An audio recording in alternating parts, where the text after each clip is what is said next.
Hello दोस्तों, नमस्कार। Maths vision with Rakesh sir के यूट्यूब चैनल पर आप लोगों का स्वागत है। अभी 20-25 दिन लगभग 10th और 12th में बिजी होने की वजह से आप लोगों को टीजीटी पीजीटी का जो कोर्स चल रहा था, बीच में जो लय उसका था, ब्रेक हो गया था। और इस समय बोर्ड परीक्षाएं चल रही थी, तो मैंने सोचा कि 10th और 12th का भी कम से कम कुछ ना कुछ अच्छी चीज़ें उसमें बता दूं, जिससे कि उनको दिक्कत ना हो। और मैंने हाई स्कूल का बताया, 8-9 वीडियो में ही बताया। लगभग 70 में 40-45 नंबर का डिक्टो आ गया। और मैंने 12th का बता रखा है, अब कंप्लीट हो चुका है, कल एग्ज़ाम है, अब शुरू हो जाएगा टीजीटी पीजीटी। बहुत ही इम्पोर्टेंट आज टॉपिक है, लिमिट ऑफ अ सम। बहुत ही इम्पोर्टेंट है, चाहे वो आईआईटी जेईई हो, चाहे एनडीए हो, चाहे टीजीटी हो, चाहे पीजीटी हो, ये क्वेश्चन देखने को मिल जाता है कहीं भी, किसी भी वैकेंसी में। अभी मैं सोचें कि यूपी का ही, यूपी नहीं, किसी भी स्टेट का, चाहे वो हरियाणा हो, चाहे वो दिल्ली का हो, चाहे एमपी का हो, चाहे जहाँ का हो, सबके लिए जो सिलेबस होता है वो सब कॉमन होता है। बात यह है कि क्वेश्चन अलग अलग आते हैं, लेकिन जो सिलेबस होता है वो अलग, वो क्या होता है, सेम होता है। चलिए, ज़्यादा समय नहीं लेते हैं और हम शुरू करते हैं। यहाँ पर बस आप लोगों से एक रिक्वेस्ट है, अगर ये वीडियो आपको अच्छा लगे तो आप अपने दोस्तों को जरूर शेयर करिएगा। चलिए स्टार्ट करते हैं, फिर बाद में बात करते रहेंगे। पहले थोड़ा सा कॉन्सेप्ट है उसको बता देते हैं, फिर क्वेश्चन आपको लगवाते हैं। बहुत ही सिंपल, मात्र 2 मिनट। देखिए, समझाने में थोड़ा जो टाइम अलग चला जाए अलग बात है। सब तीनों क्वेश्चन 1-1 मिनट का है, तीनों क्वेश्चन 1-1 मिनट का है, 1 मिनट से कम है। अगर प्रैक्टिस कर लिया जाए तो समझाने में हो सकता है 2-2, 4-4 मिनट लग जाए, तो कोई दिक्कत नहीं है। पहले आइए समझ लेते हैं, फिर बात करते हैं क्या होता है limit of a sum. Limit of a sum, तो the expression of the form limit n tends to infinity 1/n summation n equal phi n to psi n f of r/n equal क्या होता है, a to b fx dx। कैसे, तो बात को समझो। इस चीज को कन्वर्ट कर दिया किसमें, डिफरेंट इंटीग्रेशन। और डिफरेंट इंटीग्रेशन 12th से ही पढ़ के चले आ रहे हैं, है ना। तो अब यहाँ ये कैसे बना, तो देखो यहाँ पर लिमिट, पहली बात तो ऐसे रहना चाहिए, लिमिट यहाँ पर n टेंड्स टू इन्फिनिटी होना चाहिए। इन्फिनिटी यहाँ होना चाहिए, यहाँ कुछ भी हो सकता है, लेकिन सब लगभग सारे क्वेश्चनों में n लेके चला, तो n ही लेके हम हर जगह चलेंगे। यहाँ n है तो 1/n summation running from n equal phi n to psi n f of r/n। तो इसको इसमें कन्वर्ट कर दिए, तो कैसे कैसे कन्वर्ट किया गया वो देखो। समेशन को रिप्लेस किया गया किससे, साइन ऑफ इंटीग्रेशन, ये इंटीग्रेशन का चिन्ह है ना, ये हो गया। और r/n को रिप्लेस किया गया किससे, x से। फिर 1/n को रिप्लेस किया गया किससे, dx से। अब यहाँ बेटा, यहाँ क्या लिखा देखो, मुंह से बेटा भी निकल जाता है, क्योंकि अक्सर हमारे पढ़ाए हुए बच्चे एमएससी नेट जेआरएफ सब तैयारी कर रहे हैं, क्योंकि आज 10-12 सालों से पढ़ा रहा। तो बच्चे, मैं तो इंटर से ही शुरू किया था पढ़ाना, हाँ, तो काफ़ी मतलब हो गया, तो इसलिए मुंह से बेटा निकल जाता है। तो हो सकता है सीनियर हो, जूनियर हो, कुछ भी हो, तो आप हमारे सारे दोस्त हैं, मित्र हैं, कुछ भी आप कह सकते हैं। जो भी मुंह से निकल जाए उसको आप उसमें मत लीजिएगा, अदरवाइज में, हाँ ठीक है। तो बस आपको समझना है, क्योंकि कई बच्चे हमारे सिलेक्शन भी हो गया है, टीजीटी पीजीटी में भी हो गया है लोगों का, तो ऐसा नहीं है। तो चलिए शुरू करते हैं। अच्छा, यहाँ ए क्या है, ए को क्या लिखते हैं, limit n tends to infinity phi n upon n। यहाँ देखिए, ए को क्या कहेंगे, लोअर लिमिट। ए को क्या कहेंगे यहाँ पर, लोअर लिमिट। तो लोअर लिमिट कैसे आता है इस वाले, limit n tends to infinity, यहाँ क्या लिखा है, phi n upon n। b equal क्या होता है, अपर लिमिट, इसे क्या कहेंगे, अपर लिमिट। अपर लिमिट कैसे आता है, यहाँ अपर में लिखा हुआ है, लोअर में लोअर लिखा है, अपर में अपर वाला लिखा है, तो यहाँ क्या लिखेंगे, psi n upon n, n सबके अपॉन होगा। बात को समझ में आ रहा ना। अक्सर बच्चे जानते हो, जब ये क्वेश्चन आता है ना, तो पता नहीं क्या एक कीड़ा बैठ गया है कि लिमिट हमेशा 0 to 1 लगा देते हैं बिना सोचे समझे। ऐसा नहीं है, लगभग मतलब 70% क्वेश्चन में 0 to 1 आ जाता है, लेकिन ऐसा नहीं कि हर क्वेश्चन में 0 to 1 आ जाता है, सब में अलग अलग आ सकता है। तो आपको लिमिट निकालना बहुत आसान है। यहाँ लिमिट में आप परेशान मत होइएगा, बहुत ही सिंपल है ये लिमिट निकालने के लिए। ये बात हो गई। तो आपको समझ में आ रहा नहीं आ रहा, पहले बताइए। पहली बात तो क्वेश्चन को इस तरह हमें बनाना पड़ेगा हर हाल में। यहाँ पर किसका फंक्शन बनाना पड़ेगा, यहाँ पर फंक्शन ऑफ r/n बनाना पड़ेगा। जबरदस्ती नहीं है तो भी बनाना पड़ेगा। और यहाँ क्या होना चाहिए, 1/n। और यहाँ पर n की जो भी फंक्शन होगा वो बात की बात है, वो देखा जाएगा। यहाँ मेन बात है कि हमें r/n बनाना है, यहाँ क्या होना चाहिए 1/n, तभी हमारा बात बनेगा, अदरवाइज नहीं बनेगा। तो क्या सभी लोगों को समझ में आ रहा है? अब क्वेश्चन लेके चलते हैं, सब समझ में आएगा। थोड़ा देखिए, शुरू में थोड़ा सा लगता है कि मैं ज़्यादा समझा दे रहा हूँ या थोड़ा सा 2-4 मिनट समय ले लिया तो लोग स्किप करके आगे बढ़ जाते हैं। मैं गारंटी के साथ कह रहा हूँ, जब हम पढ़ाते हैं ना, तो आप लोग जब देखेंगे शुरू से अंत तक, अगर कोई भी वीडियो अगर शुरू से अंत तक देख लिए, उसके बाद हमको बताइएगा कि समझ में आया कि नहीं आया। और ना समझ में आया तो आप कमेंट करिएगा कि समझ में नहीं आया, और उसको हम एक्सप्लेन करेंगे। वैसे हम खुद एक्सप्लेन कर देते हैं कि आपको कहीं दिक्कत ना हो। चलिए क्वेश्चन पर आते हैं, तो आपको समझाने की कोशिश करते हैं। नोट कर लीजिए इसको। तो लिमिट ऑफ सम ये है। अब आइए पहला क्वेश्चन लेके चलते हैं, आपको समझाने की कोशिश करते हैं। यहाँ देखो क्या लिखा है पहला question, limit n tends to infinity 1/n summation running from r equal 1 to 2n r/√n² plus r²। ये है, इसको सॉल्व करना है। इसमें कौन सा ऑप्शन सही है ये बताना है। तो देखिए यहाँ पर क्या करेंगे, अब यहाँ आपको कैसे करना है, क्या करना है, ये समझाते हैं। पहले बात तो एक फार्मूला कहीं लिख दिया जाए कि रहने दें, याद हो गया फार्मूला क्या होता है? फार्मूला यहाँ लिख देते हैं, कहाँ लिख दें, यहाँ लिख देते हैं।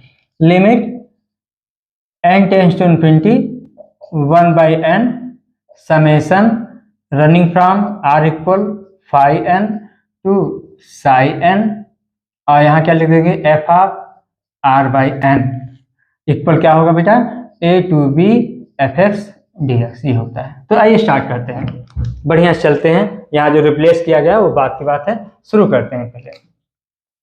अब पहले क्या करेंगे, पहले हमें बनाना है जबरदस्ती r/n, और यहाँ 1/n लाना है, तभी मेरा काम बनेगा, अदरवाइज काम नहीं बनेगा। तो चलिए पहले r/n लाने की कोशिश करते हैं। तो यहाँ देखो r/n लाने के लिए यहाँ साफ साफ दिख रहा है,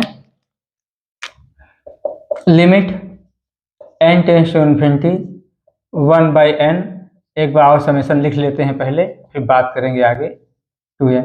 अब यहाँ देखिए r है ना, यहाँ पर n जबरदस्ती कॉमन लो, जबकि टीजीटी पीजीटी की तैयारी कर रहे हैं तो इतना सिंपल है, लेकिन बता देते हैं। n² कॉमन लेंगे तो ये 1 प्लस क्या हो जाएगा, r²/n²। तो ये n² बाहर निकलेगा, n हो जाएगा। तो यहाँ मैं डायरेक्ट लिख रहा हूँ, तो क्या होगा, n 1 प्लस r²/n²। तो ये क्या हो जाएगा, r/n का होल स्क्वायर। कोई दिक्कत है क्या, r/n का होल स्क्वायर, n बाहर निकला है। अब देखो थोड़ा सा एक लाइन और लिख देते हैं। आप लोग कहेंगे अरे सर बहुत टफ है, बहुत बड़ा क्वेश्चन है क्या? नहीं, एक एक लाइन लिख रहा हूँ, पहला क्वेश्चन है तो आराम से देखते हैं इसको, काहे परेशान होते हो। इसको लिख सकते हैं r/n 1 प्लस r/n का होल स्क्वायर। अब ये क्या है, टोटली r/n का फंक्शन हो गया। ये क्या है, r/n का फंक्शन है। तो यहाँ f ऑफ r/n क्या है बोलो, r/n अपान 1 प्लस r/n का होल स्क्वायर। बन गया नहीं बन गया, f ऑफ r/n, r/n का फंक्शन हो गया क्योंकि r/n के टर्म में लिखा हुआ है। अच्छा, अब हम शुरू करते हैं। अब हम फार्मूले में बनाने के लिए तैयार हैं। तो अगर a की वैल्यू निकालना चाहे तो पहले a की वैल्यू निकाल लीजिए। यहाँ पर हम तो कंपटीशन में बैठे हैं, तो आप कभी भी a वैल्यू b वैल्यू कहीं भी लिख सकते हो। उसमें बीएससी में तो लिखना नहीं है आपको, या एग्जाम में बैठ करके लिखना हो, रिटर्न में लिखना हो तो आपको आराम से लिखना है जैसे हम लिख रहे हैं। यहाँ पर a की वैल्यू क्या होगी, a की वैल्यू हमने क्या लिखवाया था, याद है? a की वैल्यू लिखवाया था limit n tends to infinity phi(n) upon n। अब आप लोग सोचेंगे अरे सर ये तो phi(n), ये तो n का फंक्शन नहीं है। अरे भाई कांस्टेंट जानते हो, एक हमारे गांव में कहावत है, बेहया। बेहया समझते हैं क्या होता है? और लोग नहीं जानते होंगे।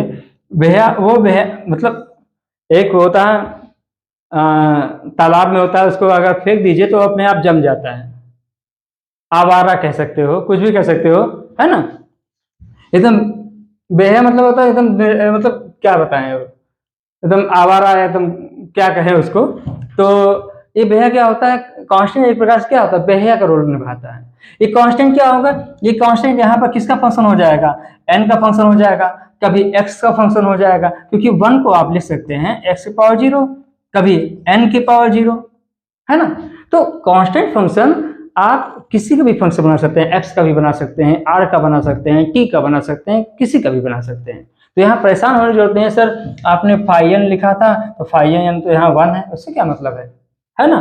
ठीक है, तो a इक्वल क्या होगा, limit n tends to infinity, और फाइव एन क्या है 1 अपान क्या होगा n। अब जब n इक्वल n जब इन्फिनिटी की ओर टेंड करेगा तो n इन्फिनिटी रख देंगे तो 1/इन्फिनिटी क्या होता है 0, तो 1/n की लिमिट इन्फिनिटी पे क्या होगा 0 हो जाएगा। सब लोग को आता है, यहाँ तक कोई दिक्कत नहीं। आगे बढ़ते हैं, b की वैल्यू क्या होगी? b की वैल्यू होगी limit n tends to infinity, है ना। और इसको सब मिटा देते हैं, तो समझाया हूं, आप लोग लिख सकते हैं। तो limit n tends to infinity क्या हो जाएगा, साई n यहाँ क्या है बेटा 2n अपान क्या हो जाएगा n। तो n से n क्या हो जाएगा, cancel, limit n tends to infinity, n tends to infinity, ये आ जाएगा 2। अब कांस्टेंट की लिमिट किसी भी पॉइंट पर, कांस्टेंट की लिमिट, कांस्टेंट फंक्शन की लिमिट किसी भी पॉइंट पर क्या होता है, वही कांस्टेंट आता है। तो कांस्टेंट ऐसे समझो, कांस्टेंट की लिमिट किसी भी पॉइंट पर क्या आता है वही आएगा, तो क्या आएगा यहाँ पर 2 आ जाएगा। अब हम इसको बना सकते हैं। अब मैं स्टार्ट करने जा रहा हूँ, चलिए स्टार्ट करते हैं। समेशन किससे रिप्लेस होगा, इंटीग्रेशन से। लोअर लिमिट a होता था तो a की लिमिट यहाँ a क्या है 0। अपर लिमिट b होता था तो b क्या है 2। फिर f ऑफ x, तो f ऑफ x और x तो r/n की जगह क्या लिख दें, डायरेक्ट लिख दें, डायरेक्ट लिख देते हैं। f ऑफ यहाँ लिखा था f of r/n equal this, तो r/n को किससे रिप्लेस करेंगे, r/n को रिप्लेस करेंगे x से, r/n को रिप्लेस करेंगे x से।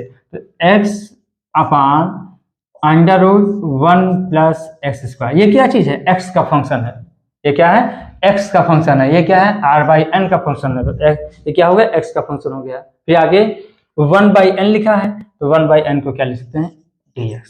अब तो ये तो बाएं हाथ का खेल है भाई, ये तो क्लास 12th में पढ़ाया गया है, सिंपल। तो आप लोग पीजीटी टीजीटी की तैयारी कर रहे हैं, है ना, तो इसको हम एकदम एकदम इजी फॉर्म में आपको बता रहे हैं, ठीक है ना, कोई एक एक स्टेप लेके चला हूं। अच्छा, तो इसको आप जानते हैं कैसे करते हैं बताओ। इसको अगर सॉल्व करना हो तो क्या करते हैं, 1 प्लस x² क्या मान लेते हो, t मान लेते हो। क्यों भाई, भाई इसका डिफरेंशिएशन यहाँ ऊपर दिया हुआ है, तो ये क्या हो जाएगा 2x dx बराबर क्या होगा dt के, तो यहाँ से x dx इक्वल क्या आएगा 1/2 dt हो जाएगा। तो यहाँ क्या होगा, यहाँ इसको यहाँ लिख देते हैं, तो ये क्या होगा x dx, तो क्या होगा 1/2, ये क्या हो जाएगा dt अपान ये क्या होगा √t। अब यहाँ देखिए t का फंक्शन है ना, तो हमें t की लिमिट लाना है, हमें t की लिमिट लाना है। तो यहाँ देखो इतना तो आप समझते हैं, अपर लिमिट निकालना है तो कैसे निकालेंगे, तो जब x की अपर लिमिट क्या है यहाँ पर, when x equal to then t equal क्या आएगा बताओ, x इक्वल क्या रख रहे हैं 2, ये अपर लिमिट है, x की अपर लिमिट, हमें t की अपर लिमिट लाना है। तो यहाँ 2 रखेंगे तो 2 का स्क्वायर 4 प्लस 1 5, ये हो जाएगा। और लोअर लिमिट बात करेंगे तो व्हेन x इक्वल क्या है 0 देन t इक्वल क्या आएगा, यहाँ x इक्वल 0 रख दो, 0 का स्क्वायर तो क्या आएगा, तो ये आएगा यहाँ 1 to 5। क्या सभी लोगों को समझ में आ रहा है? बहुत डिटेल बता दे रहे हैं क्या, कमेंट करके बताइए। आप इस वीडियो को वायरल कर दीजिए भाई, वायरल करने का मतलब कि हर जगह आप इसको शेयर कर दीजिए। मैं टीजीटी पीजीटी का जितना भी कोर्स है इंपॉर्टेंट टॉपिक पहले हम आपको पढ़ाएंगे, उसके बाद हम कोशिश करेंगे, जैसे हमने 12th का 10th का कम समय में हमने उसको कंप्लीट किया था, आप लोग के लिए पास टाइम है। टीजीटी पीजीटी का अभी तो अनाउंस भी नहीं हुआ है। मैं प्रॉमिस करता हूं कि लगभग हम आपका कोर्स इंपॉर्टेंट टॉपिक सहित पहले पढ़ाएंगे और कंप्लीट करने की कोशिश करेंगे। तो 1/, इसका क्या होता है 1/2, इसका क्या आएगा 2√t, तो 2√t ठीक है आ जाएगा। 1/√t का इंटीग्रेशन क्या होता है 2√t, सब आता है आप लोग को 1 to 5, ये 2 से 2 कैंसिल हो जाएगा। अब यह क्या upper limit minus lower limit, √5 ये सब पढ़े हो ना, t के स्थान पर अपर लिमिट √5 माइनस t के स्थान पर लोअर लिमिट, तो √1, ये क्या आएगा √5 माइनस 1, तो क्या आएगा -1 प्लस √5, तो कौन सा ऑप्शन सही है, ऑप्शन नंबर सी। आप लोग सोच रहे हैं सर 10 मिनट ले लिए, आपको समझाने में ये टाइम लगा, इसको कहिए तो हम 1 मिनट पहले बता दें, उसके बाद हम आगे बढ़ते हैं, ठीक है ना। चलिए इसको नोट कर लीजिए, फिर हम दूसरे क्वेश्चन पर आते हैं। अब आइए क्वेश्चन नंबर 2 पर बात करते हैं। अब देखिए यहाँ पर क्या लिखा है 1/n limit n tends to infinity 1/n n² + 1 का होल क्यूब n² n+2 का whole cube plus n1 + 1/8n। अभी ये जनरल फॉर्म में नहीं आया, ये एक्सपेंसिव फॉर्म में दिया है। फार्मूला आप मिटा दिए, बार बार मिटा देते हैं हम, क्या बताएं, फार्मूला को लिखना पड़ेगा, लिख दिया जाता है।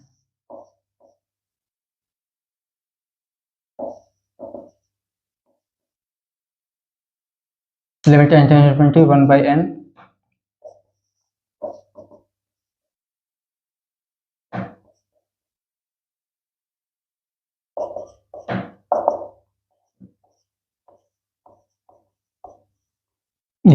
ठीक है ना, ये बना।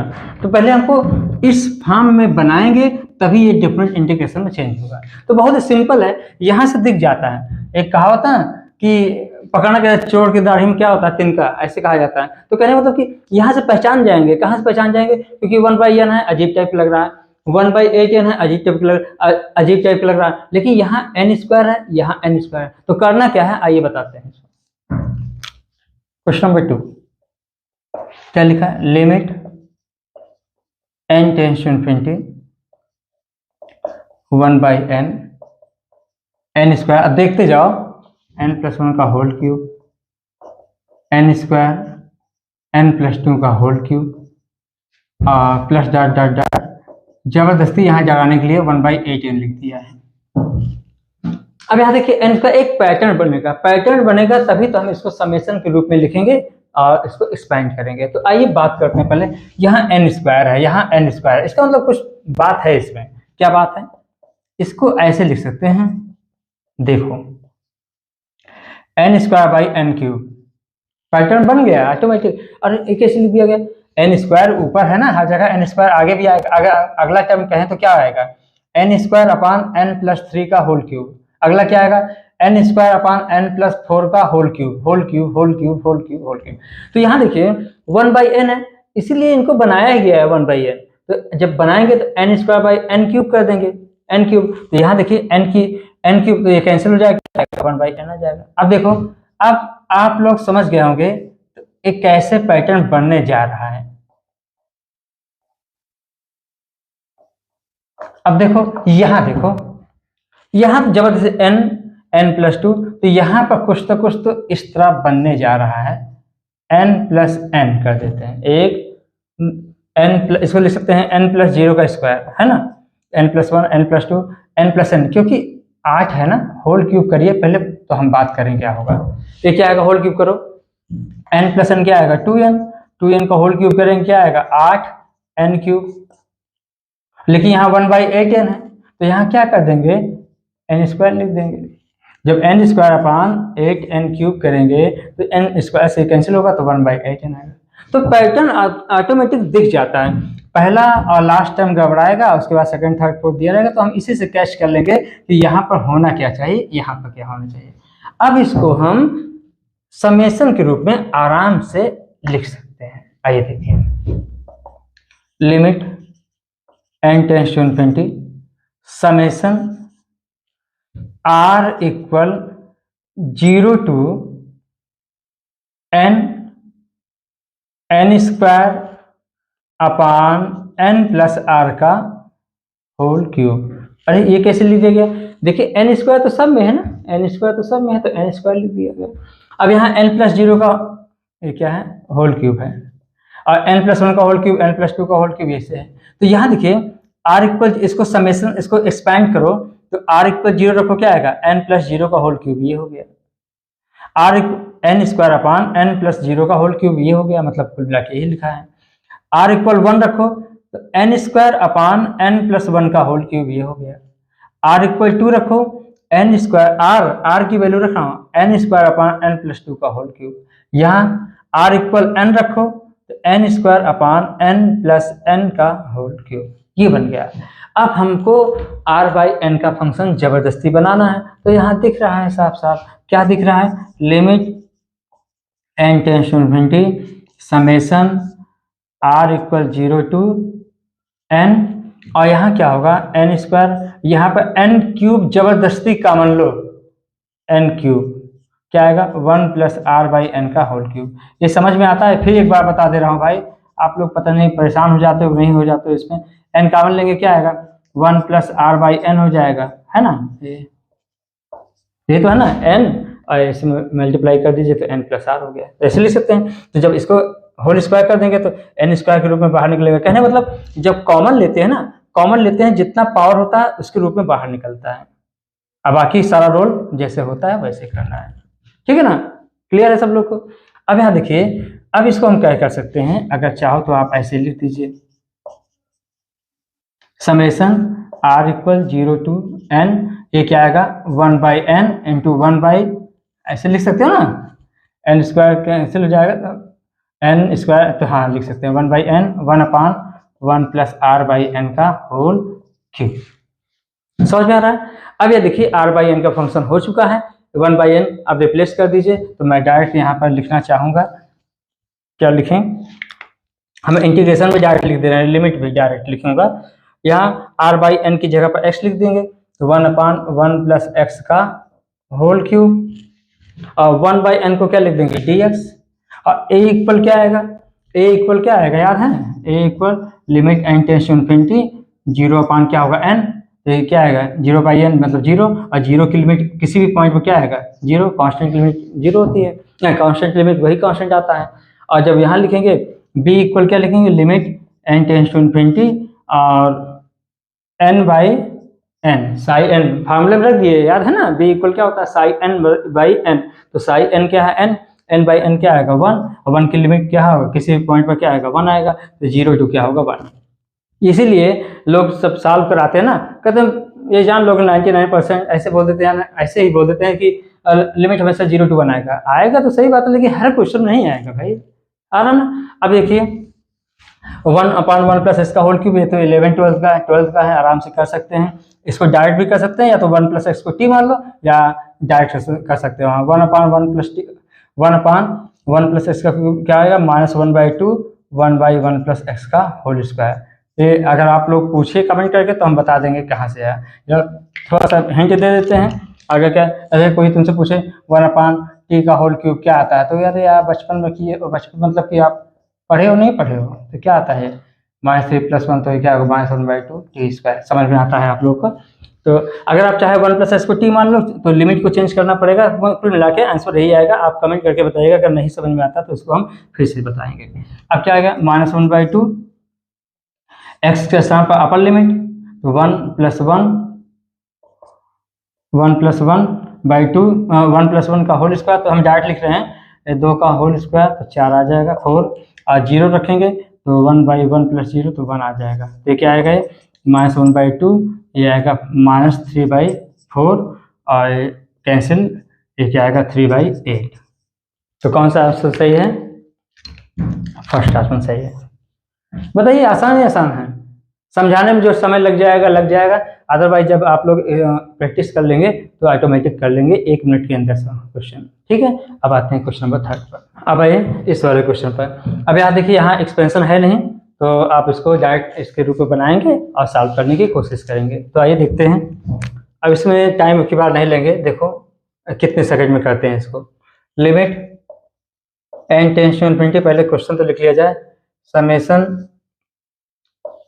r equal 1 to n root n upon root r, ये क्या होगा 3 अंडर रूट r, 3 इंटू है नहीं तो क्यूब रूट समझ लो, तो क्या 3 into under root r plus 4 under root n। देखने में बहुत भयानक है लेकिन 1 मिनट के अंदर आ जाएगा। चलिए शुरू करें। देखो हमें r बाई n का फंक्शन लाना है, तो देखो कैसे करते हैं। Limit n tends to infinity summation r equal 1 to n, और क्या होगा अंडर रूट n, बात को समझो पहले, अंडर रूट r। अब यहाँ पर रूट n जबरदस्ती कॉमन लो, रूट n जब कॉमन लेंगे तो फॉलो तो जैसे होता है वैसे होगा, लेकिन जब बाहर निकलेगा तो रूट स्क्वायर के रूप में बाहर निकलेगा, तो क्या आएगा n आ जाएगा। समझ में आ रहा है ना बात। ये क्या होगा 3 अंडर रूट r बाई क्या हो जाएगा n प्लस 4 का होल स्क्वायर। बेटा ये समझ में आ रहा होगा, मैंने कई बार बता चुका है ना। रूट n बाहर निकलेगा तो होल स्क्वायर जब करेंगे तो रूट बाहर आ जाएगा तो n आ जाएगा। इतना क्लियर है। अभी देखो इसको कैसे बनाते हैं, ये देखो ट्रिक देखिए यहाँ पर, r इक्वल 1 to n, इसको लिख सकते हैं 1 बाई n। अब देखो यहाँ पर, और इसको लिख सकते हैं r बाई n। अरे भाई अंडर रूट n है, इसको लिख सकते हो root r by root n, और रूट n ऊपर चला जाएगा ना फिर वही आ जाएगा, और 1 बाई n है बाहर निकाल लिया, और क्या होगा 3 under root r by n plus 4 का होल स्क्वायर। अब समझ में आ रहा होगा, r बाई n का फंक्शन है, under root r by n लिख सकते हैं। तो r बाई n को किससे रिप्लेस करेंगे बोलो, r बाई n को रिप्लेस करेंगे x से, इसको लिख सकते हैं 3 r बाई n को x से, तो क्या आ जाएगा under root x, under root r by n ना, under root r by n, तो अंडर रूट क्या हो जाएगा x, और यहाँ क्या आएगा 3 रूट x प्लस 4 का होल स्क्वायर। और लिमिट क्या होगा 1 बाई n करेंगे तो ये 0 हो जाएगा। यहाँ पर क्या होगा लिमिट 0 a टू b ना, तो x की ही लिमिट होती है, a और b जो होगा वो x की लिमिट होगा, और यहाँ n बाई n करेंगे तो 1 आ जाएगा 0 to 1। तो हर क्वेश्चन 0 to 1 नहीं होता है। अब यहाँ इसको सॉल्व करना है, तो 1 बाई n को रिप्लेस कर देंगे dx से। अब देखिए इसके बाद तो सब कर लेंगे ना, हमें तो सिर्फ यहीं तक पढ़ाना था 12th का, इसके बाद 12th का आ गया तो क्या करेंगे, इसको t मान लेंगे, 3 अंडर रूट x प्लस 4 को t मान लो, तो क्या आ जाएगा 3, और 1 बाई रूट x का क्या होगा 1 बाई 2 रूट x, dx बराबर क्या हो जाएगा dt के। तो यहाँ से क्या आएगा 1 बाई रूट x, क्या आएगा 1 बाई रूट x आएगा 2 बाई 3, 2 इधर चला जाएगा बाई 3, और ये क्या हो जाएगा dt। ठीक है ना। अब यहाँ क्या हुआ, क्या आया, अब यहाँ देखो क्या हुआ, यहाँ ये हो जाएगा, ये हो जाएगा 1 by root x d x 2 by 3 बाहर निकलेगा, और डी टी अपान, और ये क्या होगा टी स्क्वायर, और लिमिट तो क्या, हाँ लिमिट चेंज करना पड़ेगा क्योंकि टी की लिमिट है। तो अपर लिमिट की बात करते हैं तो आप क्या करेंगे बताओ, upper limit when x equal क्या लिखेंगे, ना लिखो समझ में आता है, x की लिमिट है, when x equal 0 then t equal क्या आएगा, x इक्वल 0 रखेंगे तो ये आएगा 4। लोअर लिमिट बात करेंगे तो ऐसा तो पढ़े होंगे ना भाई, टीजीटी पीजीटी दोनों के लिए इंपॉर्टेंट है, एनडीए आईटीजे सब में क्वेश्चन पूछा जाता है, ठीक है ना। अच्छा अब क्या करेंगे, x इक्वल क्या लिखेंगे, when x equal 1 then t equal क्या आएगा 1, 3 प्लस 4 7, लिमिट क्या होगी, लिमिट आई 4 to 7, और 1 बाई टी स्क्वायर का इंटीग्रेशन क्या होता है पता है नहीं, -1 by T, -1 of 1 by T, ये सब तो इंटीग्रेशन छोटा मोटा है तो आना चाहिए। फिर क्या करेंगे -2 बाई 3, ये क्या आएगा, ये आएगा 1 by 7 -1 by 4, upper limit minus lower limit, ये क्या हो जाएगा -2 बाई 3, 7 चौक 28 28 एलसीएम हो जाएगा 4 और 7, तो क्या आ जाएगा बताओ -2 बाई 3, और क्या होगा -3 बाई क्या होगा 28, तो माइनस क्या होगा प्लस, और 3 से 3 कैंसिल, 1 बाई 14, कौन सा ऑप्शन सही है, ये ऑप्शन सही है। तो ठीक है दोस्तों, आप लोग को समझ में आ रहा होगा, और बस एक ही रिक्वेस्ट है कि सभी लोग अपने अपने दोस्तों को ज़रूर शेयर करिए, चाहे वो जूनियर हो, चाहे वो सीनियर हो, चाहे वो मित्र हो, ठीक है ना। अगर आप कहेंगे तो इस पर हम और एक्सरसाइज करा देंगे, और हमारे पास इंपॉर्टेंट क्वेश्चन हैं जो कई ईयर में आया हुआ है, कभी 2016 में, तो कभी 11 में, कभी एनडीए में आया है, कभी हर जगह अपना अपना होता है। एनडीए वालों का एनडीए का, आईआईटी जेईई वालों का अलग से, हर चीज़ का मैं सबका धीरे धीरे सबका बताऊंगा। लेकिन मेरा टारगेट अभी टीजीटी पीजीटी है, जो कॉमन है वो सब में लेकर के चलेंगे, उसके बाद हम टीजीटी पीजीटी को अलग से बताएंगे और उनको सबको भी अलग से बताएंगे, ठीक है। तो आप लोग सभी अपने दोस्तों को आप शेयर करिए, ठीक है।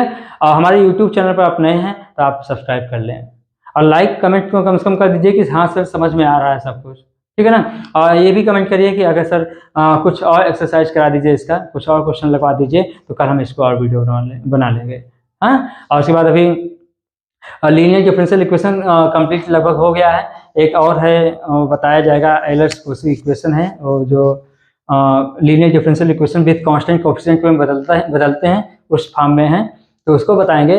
फिर इसके बाद शुरू करेंगे पार्शियल डिफरेंशियल इक्वेशन पीजीटी का, ठीक है ना। तो कुछ बच्चे टीजीटी पीजीटी दोनों की तैयारी कर रहे हैं, तो किसी भी स्टेट में ये मत सोचें कि यूपी टीजीटी में अगर पार्शियल डिफरेंशियल नहीं है तो ये मत सोच, और लोग केवीएस की भी तैयारी कर रहे हैं ना, राजस्थान की भी तैयारी कर रहे हैं ना, हरियाणा की भी तैयारी कर रहे हैं, तो वहां तो हो सकता है पार्शियल डिफरेंशियल इक्वेशन, तो पढ़ना तो पड़ेगा ही ना, क्योंकि जब तक आप नौकरी कहीं लग नहीं जाती है तब तक आप हर स्टेट का आप देते रहेंगे, ये तो मुझे भी पता है, ठीक है। चलिए आज से शुरू हो चुका है, मिलते हैं नेक्स्ट वीडियो में, थैंक यू सो मच।